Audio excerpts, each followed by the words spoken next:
Crystalfall launches in early access on March 20 and it's free to play, so the obvious question is whether it's actually worth downloading and worth your time investment. I'm going to break down what this game is, how it plays, and who it is for, so you can figure out if it's worth your time. First, what even is this game? Crystalfall is an action RPG heavily inspired by Path of Exile, but the game is set in a steampunk world where an asteroid wrecked everything and left behind crystal shards that mutated creatures. What it aims to make it stand out is that it takes Path of Exile complexity, but adds randomized skill trees and leans into steampunk instead of pure fantasy. So you begin this as a prisoner thrown into a pit and fight your way out. It's pretty much the classic setup. The game has 3 classes: Lion, Fox or Bird, representing strength, dexterity or intelligence builds. The game is technically classless, so you can mix attributes however you want, but your starting choice pushes you in a direction. The talent system uses a big web-style tree similar to Path of Exile, where you spend points to unlock passive bonuses. There seems to be a bit of a weird design choice, because some node clusters actually seem to get weaker as you go deeper, instead of stronger, which feels backwards. You can respec, but it costs gold. I'm not sure if I misinterpreted some descriptions, but this might be worth taking a look at by the developer. Now here's the main hook for the is it worth it question. Skills are actually looted as items, rather than being unlocked through levels. The skills come in different rarities, and each has its own randomized skill tree that you unlock with skill keys. This means your fireball can have completely different upgrade paths than someone else's. You can socket skill crests into them for bonuses and upgrade their rarity. This is done with crafting materials, though the upgrades can fail and waste your materials. If you love finding new build options and experimenting, then the system has potential. If you prefer knowing exactly what you're working toward, the randomness might frustrate you. The combat is real-time action RPG stuff with click to move and click to cast. There's a flask system with 5 slots that refill at wells or regenerate as you kill. Some skills require specific weapon types that are not always obvious. For example, the fireball needs a rod, not a staff, which can catch you off guard. These are not deal breakers, but they add up. The itemization is deep but kinda overwhelming. Most items drop unidentified and need decryption keys to reveal their stats. You can craft using various currency items that add sockets, reroll stats or upgrade rarity. There are cores that socket into gear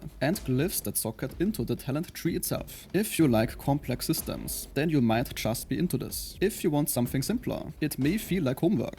Inventory management is constant and honestly one of the bigger pain points. Your bag fills up super fast, and you're always deciding what to keep, salvage or leave behind. The campaign has 5 acts and about 10 hours of story content. The eras are instanced and generate layouts when you enter. The endgame involves maps that get harder as you go deeper, similar to Path of Exile system, but this is still in early development. Now for some of the problems that may make you think twice. The movement feels pretty delayed or janky, like there is some sort of input lag. This does affect the whole feel of the game. Mana management is genuinely difficult early on, and you will run out constantly. The game throws tons of skill at you that don't match your class. Like I said, inventory fills up extremely fast, and you spend a lot of time sorting through loot. The developers say they will be in early access for at least 9 months. They are planning to add multiplayer co-op, more classes, more acts, more endgame content, and of course the much needed quality of life improvements. They might do full wipes during early access. Right now the multiplayer is limited to trading and seeing other players in town. The developers mention there will be microtransactions that stay on your account even if they do wipes. However, the specific details about what those microtransactions actually are not clearly spelled out in the available information. Based on how these games usually work, it's likely cosmetics, stash tabs, or quality of life stuff, like extra character slots, but I cannot confirm this without seeing the actual shop.